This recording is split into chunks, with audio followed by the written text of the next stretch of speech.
여러분 안녕하세요. 금융파생상품 수업 시작하겠습니다. 선도금리 계약에 대한 얘기를 하고 있었는데요. 지난 시간에 이제 선도금리 계약의 의미와 그것을 통해서 금리 리스크를 커버하기 위한 그런 전략, 또 일종의 해지죠.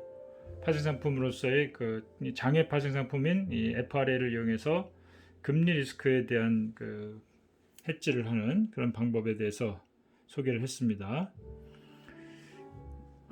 자, 오늘은 선도금리 계약을 했을 때 실제로 얼마만큼의 돈이 들어오고 나가고 하는가, 그걸 한번 직접 계산을 해볼게요.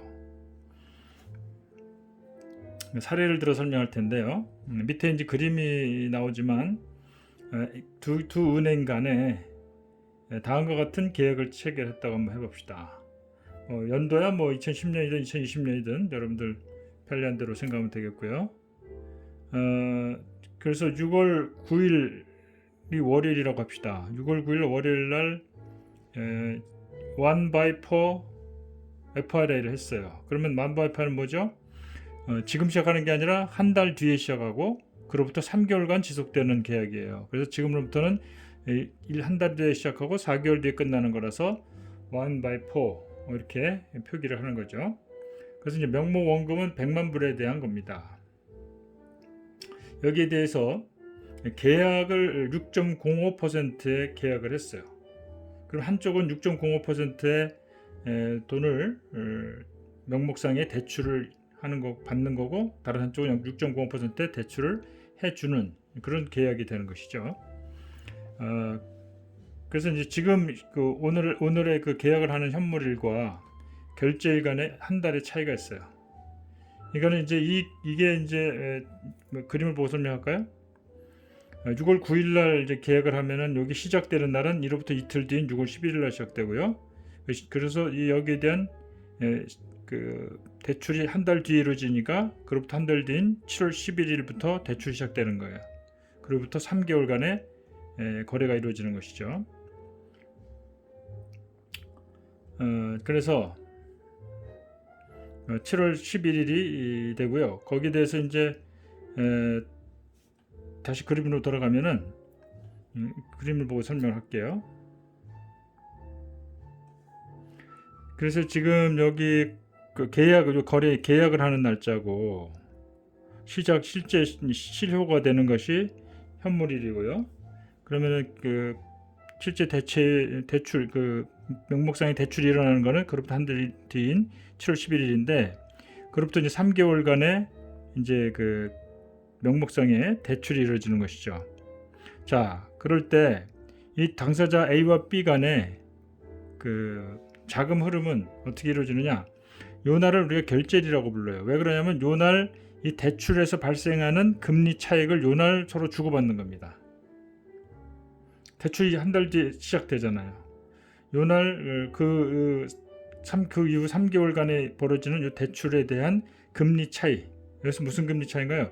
계약 금리와 확정된 금리, 그죠? 기준금리 간의 차익을 요 날 주고받아요. 미리 주고받는 것이죠. 지금으로부터는 한 달 뒤지만 명목상의 대출이 이루어지는 7월 11일 날 그 이후에 발생될 3개월 간의 그 대출에 관련된 그 계약금리와 기준금리 차익을 요 날 주고받는 것이다, 이런 겁니다. 그래서 이걸 결제일이라고 불러요. 자, 계약금리는 계약하는 날 우리 6.05% 합시다 한 거고요. 기준금리라고 하는 것은 실제 대출이 이루어지는 요 날짜에 관련된 요 날짜에 결정되는 대출금리죠. 이건 지금 이 금리는 지금으로서는 몰라요. 현재로서는 한 달 뒤에 이루어지는 거니까요. 이건 몰라요. 그래서 이건 한 달 지난 뒤에 요 금액이 요 금리가 결정되니까 이렇게 결정된 기준금리와 지금 오늘 결정한 계약금리 간의 차액을 주고받는 것이다. 이게 이제 기본적으로 앞에서 설명한 선도 FRA의 기본적인 그 프로세스죠. 그래서 그 얘기가 여기 설명된 겁니다. 계약금리를 6.05에 설정을 했고요. 그리고 현물일이 거래일 이영업일 후니까 6월 11일이 되고, 결제일은 실제로 대출이 이루어질 명목상의 대출이 이루어질 한 달 뒤인 7월 11일이 이제 결제일이 되는 거예요. 요날 금액을 주고받는 겁니다. 그럼 금액은 어떻게 계산하느냐? 주고받을 금액은 계약금리하고 기준금리를 차액을 계산해야 되죠. 그러면 이제 계약금리는 지금 정해졌으니까 알고 있고요. 그죠? 여기 알고 있죠. 그러면 이제 기준금리를 정하는데 기준금리를 결정하는 날을 금리 확정일이라 그래요. 그건 결제일 이틀 전 영업일에 시중 금리를 알아내는 것이죠. 그건 어떻게 알아내느냐? 지금부터 한 달 지난 뒤에 그건 알아낼 수가 있는 거예요. 지금 알아낼 수는 없어요. 지금 6.05 계약금리만 정해놓고 한 달 뒤 결제일에 차익 주고받을 때 사용되는 기준금리는 한 달이 지난 후에 7월 11일 날 결제일이면 그 이틀 전 영업일에 시중금리를 조사해서 그걸 결정하는 것입니다. 여기 이제 설명이 되어 있어요. 기준이 되는 금리는 금리 확정일에 결제일이 7월 11일이면 그 이틀 뒤인 7월 9일 날이 금리 확정일이에요. 요 7월 9일 금리 확정일에 시중 금리를 찾아가지고 그거로 7월 11일 날 주고받을 금리를 계산하는 데 사용할 기준금리가 나오는 겁니다. 그래서 금리 확정일에 몇 개의 국제은행에서 호가를 받아서 결정되는데 예를 들어서 한 10개 런던에 있는 국제은행들이 이제 3개월짜리 대출 받으려면 얼마 이자 받겠노 하고 물어보면요. 이제 7월 9일 날 그걸 물어보는 거예요. 7월 11일 이틀 뒤인 7월 11일부터 3개월짜리 대출을 받고자 하는데 10개 은행에게 물어봐요. 3개월짜리 대출 받을 우리가 돈을 빌리는데 너희들은 얼마 이자를 요구하겠냐. 한 10개 정도 받아요. 그 중에서 제일 높은 거 쳐내고 제일 낮은 거 쳐내고 해서 그거 가지고 한 8개 가지고 평균을 냅니다. 그래서 기준 금리를 결정을 하는 거예요. 자, 무슨 말인지 알겠어요? FRA에서는 그 한 달 뒤 일어날 3개월짜리 그 대출에 대한 금리를 오늘 6.05로 정했어요. 그리고 이제 그러면은 한 달이 지난 후에 7월 11일 날 금리 차에 대해서 서로 주고받습니다. 그 금리 차에서 사용될 기준금리는 그 이틀 전인 금리 확정일에 시중은행들의 그로부터 7월 11일부터 시작될 3개월짜리 대출에 대한 금리를 물어보면 얘기를 해주겠죠. 그걸 조사해가지고 찾아내는 거예요. 자, 그래서 따라서 명목상의 대출 개시일은 7월 11일이고요. 여기 나왔죠. 만기일은 10월 11일이 된다. 명목상의 대출에 대한 계약 기간은 7월 11일부터 10월 11일까지 3개월이죠. 근데 실제 날짜 수를 계산해 보는 거예요. 그러면 7월 달에 21일이 있고요. 11일부터 31일까지 8월에 31일, 9월에 30일, 10월에 10일 그래가지고 토탈 92일이 계산된 겁니다. 자, 이렇게 해서 이제 7월 9일 날 조사해 본 결과 그 당시에 이제 국제은행들의 7월 9일 날 물어본 3개월짜리 대출 금리를 조사해서 평균 내니까 7%로 나왔다고 칩시다. 그럼 계약 금리는 6.5%고 기준금리는 7% 나왔죠. 이 차액 원금이 100만 불이에요. 그리고 기간은 92일이죠. 360분의 92. 이게 이제 이런 게 이제 데이 카운트 프랙션이잖아요. 여기 데이 카운트 프랙션. 일단 이제 1년은 보통 360으로 보고 위에는 실제 날짜를 계산하는 그런 식으로 많이 합니다. 관리적으로. 그래서 여기 2,427달러가 나왔어요. 자, 그러면은 여기에서 이제 2,427달러의 그 금리 차가 나오잖아. 이 금액은 무슨 차이예요? 요 7월 11일부터 10월 11일까지 3개월간 대출 이자를 계산한 겁니다. 이자를 계산했는데 6.05로 계산했을 때의 금액과 7%로 계산했을 때 금액의 그 대출 이자의 차액이 이만큼 된다는 얘기예요. 2,400달러. 그죠? 이렇게 계산하면 됩니다.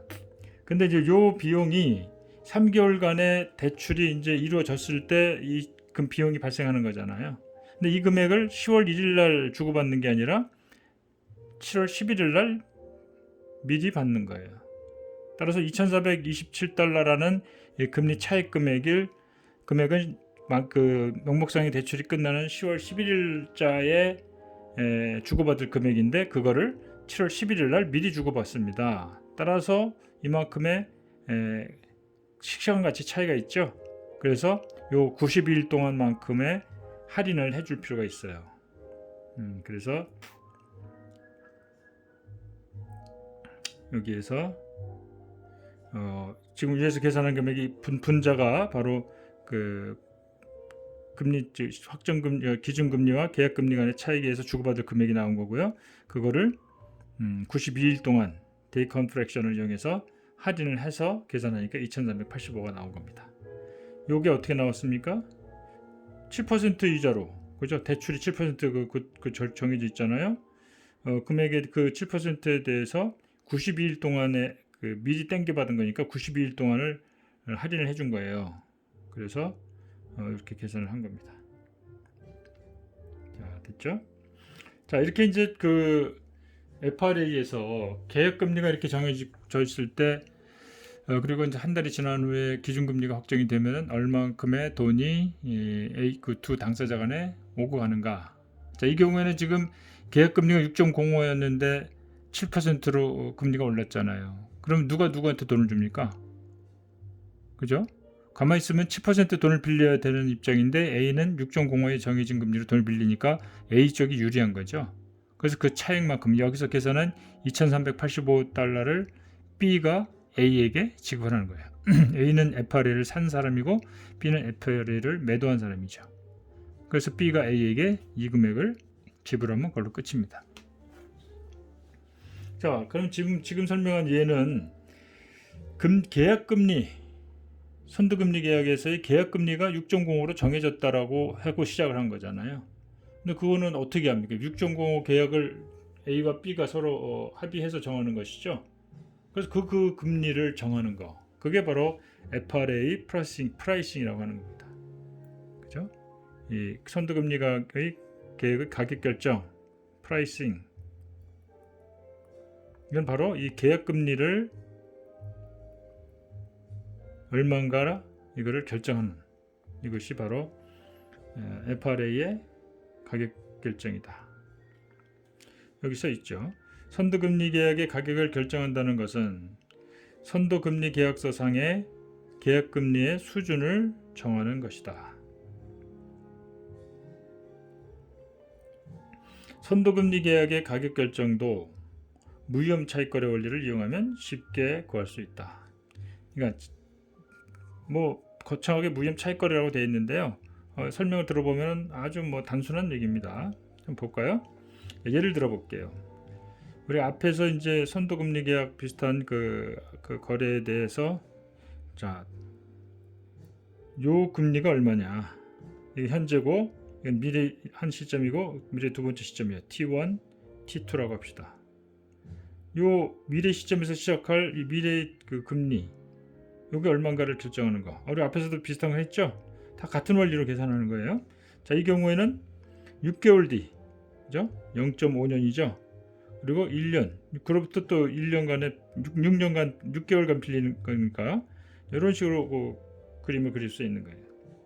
그래서 6개월 금리가 6.5%, 12월 금리가 6.8%라고 할 때 6x12 FRA 가격 결정을 해보자.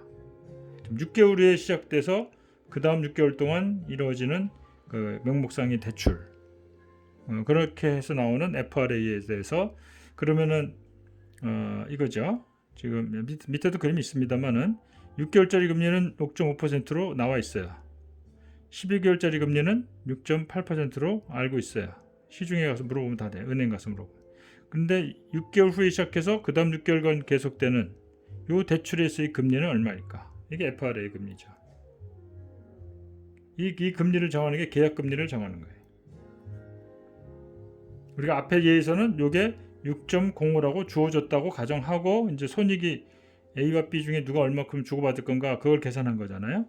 이제는 이 6.05가 어떻게 나왔느냐, A와 B 간에 어떻게 해서 이걸 합의했느냐, 그래서 이 금리의 수준을, 계약금리 수준을 정하는 것을 공부하겠다는 겁니다. 자, 뭘 하려는 건지 알겠죠? 자, 이걸 하기 위해서 이렇게 합니다. 앞에서도 똑같은 방법을 썼어요. 일단 1년짜리 금리 6.8%로 투자한다고 가정하는 겁니다. 첫 번째 투자한 6.8% 이자로 1년간 투자해요. 그 방법 하나 하고, 자, 여러분들 예를 들어서 이제 돈이 뭐 100만 원이 있다고 칩시다. 100만 원을 가지고, 자, 첫 번째 방법은 이걸 가지고 6.8%로 1년 예금을 해요. 그죠? 1년짜리 예금 6.8%니까. 두 번째 방법은 6개월 금리가 6.5%예요. 6.5%로 6개월. 그러면 6개월 뒤에 원리금을 찾죠. 이걸 갖고 다시 또 6개월간 또 예금하는 거예요. 두 번 예금하는 거죠. 6개월 만기 금리 6.5%로 예금했다가 그 다음 6개월 동안 또 6개월짜리 예금을 또 하는 거예요. 이 두 가지 방법을 다 할 수가 있어요. 근데 이제 우리가 균형 상태라고 하는 것은 이제 서로 그 손익이라든지 힘이 팽팽하게 동등한 그런 상태를 유지하는 것을 균형 상태로 얘기를 해요. 그럼 이렇게 생각해 봅시다. 이 첫 번째 방법 1년 동안 예금하는 데서 얻어지는 총 수익 크기와 수익의 현재 가치로 계산해야 되겠죠. 비교하려면. 그 다음에 두 번째 방법 6개월 두 번 나눠서 그 예금을 하는 이 두 번째에서 나오는 수익하고 그 첫 번째 수익과 두 번째 수익이 같아져야 되는 겁니다. 이 균형 상태라면. 왜 그러냐? 이 같지 않다면 만약에 1번 방법이 수익이 더 크다. 그럼 사람들이 다 1년짜리 예금으로 몰리겠죠. 수요 공급에 의해서 몰리는 쪽은 금리가 내려가요. 자금이 몰리니까. 반면에 6개월짜리 그 예금했던 예금이 돈이 빠져나가죠. 그럼 이쪽은 금리가 올라가게 돼 있어요. 얘는 금리가 내려가게 돼 있고. 그래서 수익이 그렇게 해서 변하는 것이죠. 그럼 금리가 얘는 내려가면 이쪽에 수익은 감소하겠죠. 지금 처음에는 얘가 컸지만은 얘가 금리가 내려가면서 이게 다시 다운되고 얘는 또 올라가기 시작하니까 같아질 때까지 움직이는 거예요. 반대로 두 번째 방법이 더 수익이 컸다. 그럼 거꾸로 이제 1년짜리 예금했던 돈에서 다른 돈을 찾아갖고 6개월 두 번 예금한 쪽으로 돈이 옮겨갈 거 아니에요. 그럼 1번인 1년짜리 예금에서 돈이 빠져나가니까 자금 공급이 줄어드니까 이제는 금리가 올라가기 시작하죠. 두 번째 방법에서는 다음들이 몰리니까 금리가 내려가기 시작합니다. 그 수익이 이쪽에서는 다시 증가하기 시작하고 이쪽에서 또 떨어지기 시작하고 뭐 이런 식으로 해가지고 이 두 개가 동일해질 때까지 이 움직임이 계속 반복되는 거예요. 그 얘기가 지금 여기 설명되어 있습니다. 만약에 1번 투자안으로부터 얻는 원리금이 2번 투자 방법의 원리금보다 크다면, 그죠? 그럼 두 번째 방법인 6개월 만기 예금에서 돈이 빠져나가고 12개월 만기 예금으로 돈이 이동할 것이다. 그렇게 되면 자금이 많이 몰리는 12개월 만기 금리는 내려갈 것이고 자금이 빠져나가는 6개월 금리는 올라갈 것이다.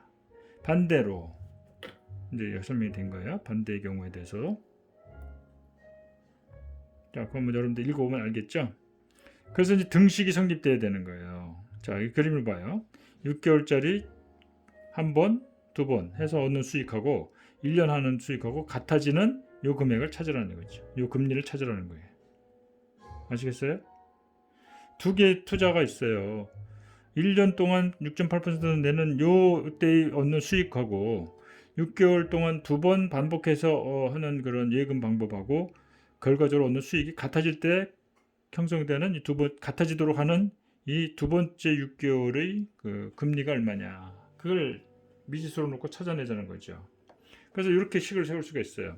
지금 첫 번째 거는 6개월짜리 두 번 하는 거죠. 그죠? 첫 번째 6개월. 잠깐.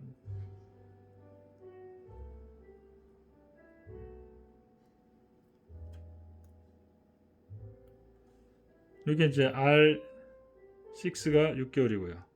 R12가 6.8%예요. 우리가 알고자 하는 거는 R6, 12. 6개월이 시작돼서 그 다음 6개월 동안 진행되는 것이죠. 6 by 12가 되는 것이죠. 이게 얼마냐를 물어보자는 거예요. 이 6개월 동안에 진행되는 기간 동안에 그 day count fraction, 그죠? 얘도 day count fraction 6개월이죠. 얘는 day count fraction이 1년이죠. 얘는. 그런 거를 감안해서 설명을 할게요. 여기 보면은 첫 번째 6개월 동안에 적용되는 금리 곱하 금리, 두 번째 6개월 동안에 적용되는 금리, 이렇게 해서 계산한 수익금이 이게 왜 곱하게 될까요? 이 6개월 동안 투자한 원금에 대한 이자까지 합쳐서 원금 이자가 여기 나온 거잖아요. 그 금액을 다시 또 6-12 수익률로 또 6개월간 재투자하는 거예요. 그렇게 해서 나온 수익금이, 총 수익금이 그냥 1년 동안 그 계산한 그 수익금하고 같아지는 금액을 찾자는 겁니다. 자, 여기서 얘는 6.5%라는 걸 알고 있어요. 얘는 6.8이라는 걸 알고 있어요. 데이크란트 프랙션, 얘는 6개월이니까 2분의 1, 얘도 2분의 1, 얘는 1년이니까 1, 그죠? 모르는 건 이제 하나예요. 풀 수 있죠. 미지수 하나잖아요.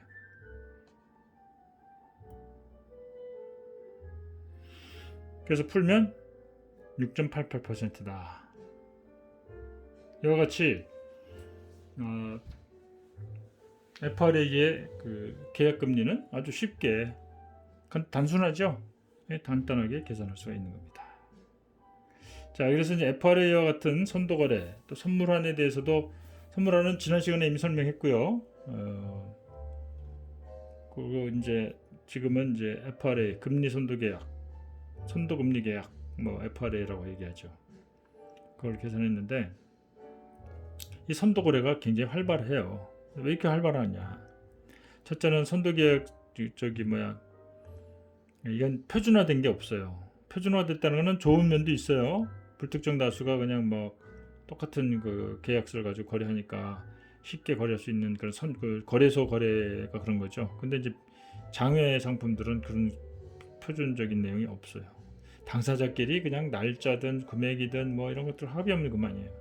지불 방법, 인도 방법, 특성, 뭐 계약 기간 이런 것들은 자유롭게 원하는 그 수준에 따라서 조정을 하죠. 예를 들어서 어떤 수출업자가 선물한 거래를 하는데, 예를 들어 자기가 필요한 금액은 뭐 75만 달러다. 근데 75만 달러를 그 금액으로 하는 통화 선물이 없어요. 그 계약 기간도 예를 들어서 뭐 75일이다.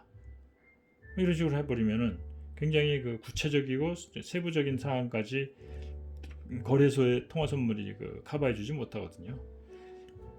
반면에 이 당사자끼리 계약을 하게 되면 그런 내용 다 정확하게 조정해 줄 수 있고요. 두 번째는 필요한 상품에 대한 선물 계약이 존재하지 않는 경우가 많이 있다. 그죠? 실제 거래소에서 거래되는 그 선물은 그 대상물이 제한되어 있어요. 많은 경우가 아직 상장이 안 되어 있기 때문에 그런 거고요. 셋째는 필요한 상품의 선물 계약이 있다고 해도 또 표준화된 내용하고 많은 면에서 다를 수가 있다. 그런 거예요. 마지막으로 정확히 일치한 선물이 없을 때는 교차 선물할 수 있어요. 교차는 다른 비슷한 거 대신하는 것이 교차 선물인데 그거마저도 불가능한 경우가 너무 많다. 그러니까 뭐 이런 거 저런 거 뭐 그 구체적인 게 잘 조건이 안 맞는 통화 선물을 하느니 또는 금리 선물 하느니 그냥 파생 상품에서 당사자끼리 필요한 거 뭐 그죠? 하는 거랑 똑같죠. 이렇게 생각하면 돼요. 여러분들이 양복을 사러 갔다 또는 양장을 사러 갔다. 기성복은 어때요? 평준화된 체격에 맞춰서 해버리잖아요. 그 표준화 해버린 거예요. 그런데 만약에 뭐 팔이 길거나 짧거나 또는 뭐 다리가 길거나 뭐 또 배가 좀 허리가 이렇거나 이런 것들은 그 기성복 사러 가면 안 맞는 부분이 많아요. 기성복을 사면 편리한 부분은 있지만 그런 게 있죠. 그래서 이제 기장을 줄이고 뭐 소매를 줄이고 늘리고 뭐 허리를 줄이고 뭐 등등 이렇게 하잖아요. 그런 대신에 만약에 맞춤복을 한다. 그럼 딱 내 몸 체형에 맞게끔 정확하게 자로재서 내 몸 체형에 맞는 걸 지어주죠. 그러니까 그 거래소에서 거래되는 선물이 기성복이라면 이 장애 파생 상품은 맞춤이다. 나의 필요에 내 몸에 딱 맞는 거. 그렇게 비유를 들면은 쉽게 이해가 되겠죠. 자, 다음에 이제 19장 수압으로 들어갈게요. 자, 수압은 이제 영어로는 이렇게 수합이래. 수합한다 그래. 수합. 서로 맞교환한다. 맞교환한다. 주고받는 거예요. 스와핑한다, 맞교환한다 이런 얘기입니다. 뭐 수압의 개요에 대해서 뭐 평행대조, 백투백론인데 이런 거 몰라도 되고요. 이게 그 히스토리를 보면은 언제 이게 처음 시작됐다. 자, 1981년 8월에 처음 이게 수압이라는 게 이루어졌어요. 역사가 가장 짧아요. 이 파생상품 중에서도. 그런데 전 세계 파생상품 거래량의 한 절반 정도가 이 수압입니다. 그만큼 이 수압은 아주 일반화되어 있고요. 아주 또 편리하게 이용되는 거예요. 여러분들 많이 들어봤을 거예요. 뭐 한국과 미국 간에 통화 수합을 했다. 600억 달러에 대해서 통화 수합을 했다. 또 일본과도 수합을 했는데 일본이 일방적으로 수합을 이제 만기기 계약 연장 안에서 폐기했다. 또 중국하고도 우리가 통화 수합을 했다. 뭐 이런 수합 얘기를 많이 들었을 겁니다. 그게 바로 이 수합이에요. 그 중에서도 통화 수합에 해당이 되는 것이죠.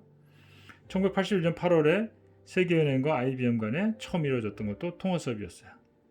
근데 통화 수합도 많이 이루어지지만 보다 활발하게 국제 금융시장에서 이루어지는 것은 금리 수합이에요. 그런 게 있는데요. 자, 예를 들어놨고요. 자, 수합이라는 것은 아까 얘기했지만 위의 그림처럼 1년의 현금 흐름을 다른 현금 흐름으로 교환하는 것이다. 자, 현금 흐름이 있어요.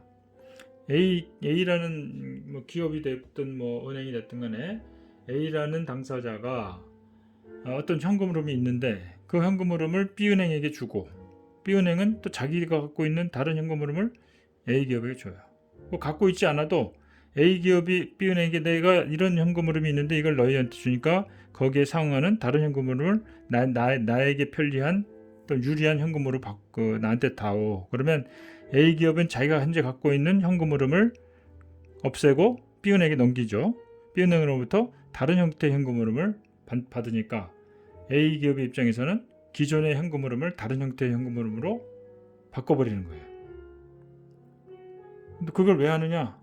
A기업은 자기에게 유리한 현금 흐름을 바꿈으로써 여러 가지 재무적인 상태나 뭐 현금 흐름 형태에 있어서 위험을 없애거나 줄일 수가 있는 거죠. 자, 어떻게 해서 그런 일들이 실제로 되는지 예를 들어서 볼 텐데요. 이러한 현금 수합이 경제적으로 의미가 있기 위해서는 들어오는 돈들의 현금 흐름의 현재 가치와 나가는 현금 흐름의 가치가 서로 같아야만 이 거래가 성사가 되겠죠. 나가는 돈들의 가치와 들어오는 돈의 가치가 같아야 거래에 응할 거 아니에요. 그렇죠? 그런 의미에서 볼 때 이것도 역시 이거를 같은 크기가 같다는 것을 놓음으로써 수합의 가치를 평가할 수 있다는 것을 눈치챌 수가 있을 겁니다. 하여튼간에 이런 수합 참여자를 카운터파티라고 불러요. 당사자들, 상대방, 그죠? 카운터파티라 부르고 중간에 교환되는 이자, 이거를 우리가 쿠폰이라고 불러요. 중간에 교환되는 금액이 있어요. 이게 쿠폰이에요. 아까 그림에서도 현금을 주고받잖아요. 이 쿠폰 이자 금액을 주고받는 금액을 계산하는 근거가 되는 원금을 명목원금, 노셔널 프린시펄 또는 노미널 명목상의 프린시펄 원금이다 이렇게 얘기를 부릅니다. 자, 우리가 이걸 명목원금이라고 부르는 이유는 뭘까? 앞에서도 몇 번 언급을 했습니다만은 여기서 다시 한번 예를 들자면 원금을 100만 달러로 했을 때 5% 쿠폰을 주고받는다 하면 이 금액하고 원금을 200만 불로 설정해 놓고 2.5% 쿠폰을 주고받는다 이 금액하고 같아요, 달라요? 같죠. 또 500만 달러로 설정해 놓고 1% 쿠폰을 주고받는다 이것도 역시 같은 거예요. 명목원금의 크기가 중요한 게 아니죠. 얼마큼 쿠폰을 주고받느냐 이게 결정되니까 때문에 그거를 계산하는 근거로서 제시한 것이 명목원금이에요. 그렇게 이해하면 될 거예요. 명목원금은 이제 중요하지 않다는 의미가 아니고 계산하는 어떤 그 기준, 근거가 되는 어떤 그 금액을 의미하는 거라고 생각하면 됩니다. 그 수업 초기에 이제 원금 교환이 없다면 쿠폰이 적절히 조정되는 한 원금의 크기는 실제로 크게 문제가 되지 않는다. 그러니까 원금만큼을 실제로 주고받을 경우가 있어요. 그럼 원금이 중요하죠. 그러나 원금을 교환하는 일 없이 그냥 쿠폰만 교환하는 수합이다. 그럼 원금의 크기는 중요하지 않죠. 쿠폰을 몇 퍼센트로 적용할 거냐가 중요한 거죠. 자, 수합에서 발생하는 현금 흐름의 교환을 크게 초기 교환, 쿠폰 교환, 만기 교환 이렇게 나눕니다. 자, 초기에 원금을 주고받는 일이 있을 수도 있고 없을 수도 있어요. 그 있으면 원금 주고받아요. 그러면 A가 B에게 주고 B가 A에게 또 다시 뭐 다른 걸 주고, 그 다음에 이제 중간에 만기 계약 기간 동안 일정 정기적으로 쿠폰을 주고받고 합니다. 그러다가 만기가 되면 여태 받았던 원금을 다시 되돌리는 거죠. 그죠? B가 A에게 받았던 돈을 돌려주고 A는 B에게 받았던 돈을 되돌려주고 그러면서 이제 계약은 이제 딱 종결이 되는 것이죠. 초기 교환에서는 원금 교환이 이루어지기도 하고 이루어지지 않기도 한다 얘기했죠.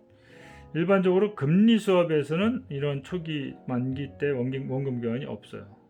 그러나 통화 수합의 경우는 원금 교환이 이루어지는 경우도 많아요. 또는 초기에는 없고 만기 때만 원금 교환이 있는 경우도 있어요. 지금 우리나라와 미국 간에 또는 중국과 체결된 통화 수합 초기에 원금 교환 없습니다. 그러나 이제 만기때가 아니라 중간에 만약에 문제가 생기면은 언제든지 한쪽이 요구하는 만큼 정해진 명목원금 한도 안에서 돈을 주고받고 할 수가 있는 것이죠.